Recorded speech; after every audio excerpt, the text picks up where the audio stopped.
రెడ్డి గారి నాయకత్వం, మల్లు రవి గారి నాయకత్వం, దామోదర్ రెడ్డి గారి నాయకత్వం, రాజేష్ రెడ్డి గారి నాయకత్వం, గగ్గల్పల్లి రైతుల నాయకత్వం.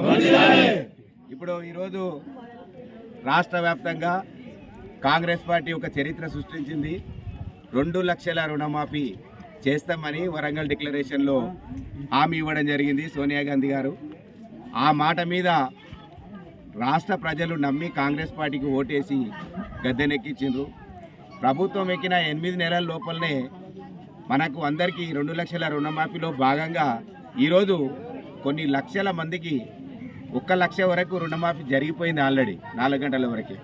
మిగిలిన వరకు ఇంకో 15 రోజులలో 1,50,000 వరకు వస్తుంది. 2 లక్షల వరకు ఇంకో నెల లోపల అందరికీ మాఫీ అవుతుంది. కాంగ్రెస్ పార్టీ మాట ఇస్తే తప్పదు. వెనకటికి మన్మోహన్ సింగ్ గారు చేసిరు, దేశవ్యాప్తంగా రుణమాఫీ చేసిండు 75,000 కోట్ల రూపాయలు. రాజశేఖర రెడ్డి గారు 1,00,00,000 రూపాయల రుణమాఫీ రాష్ట్రం మొత్తం చేసిండు, ఉమ్మడి ఆంధ్రప్రదేశ్ మొత్తాన్ని.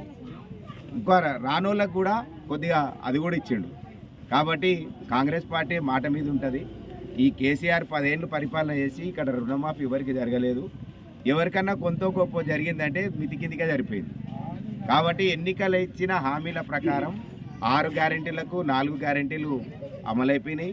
రైతు రుణమాఫీ పెద్దది. ఇది దేశంలో ఎన్నెన్నో రాష్ట్రాలు ఉన్నాయి. బొంబాయి ఉంది, కర్ణాటక ఉంది, పెద్ద పెద్ద రాష్ట్రాలు ఉన్నాయి.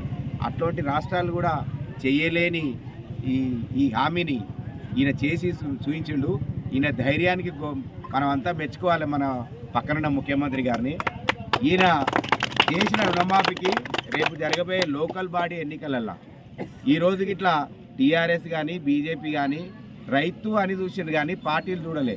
ఏ పార్టీలో ఉన్న రైతుకైనా అందరికీ రుణమాఫీ చేసాడు. మీరు కూడా ఒక్కసారి ఆలోచించండి. మనకు పని చేసేటోడు కావాలి. కేసీఆర్ లాంటి వాళ్ళు మనకు అవసరం లేదు.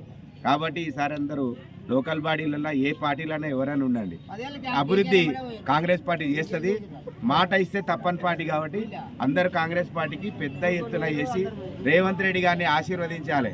ఈ ఉమ్మడి మహబూబ్ నగర్ జిల్లాలో ఏ ఒక్క సర్పంచ్ కానీ, ఏ ఒక్క ఎంపీటీసీ కానీ, ఏ ఒక్క డైరెక్టర్ కానీ, జెడ్పీటీసీ కానీ, ఎంపీపీలు కానీ, జెడ్పీ చైర్మన్లు కానీ రేవంత్ రెడ్డి గారి సొంత జిల్లాల 1 సైడ్గా ఓట్లేసి ఆయనకు బహుమానం ఇవ్వాలని కోరుకుంటూ జై కాంగ్రెస్, జై కాంగ్రెస్.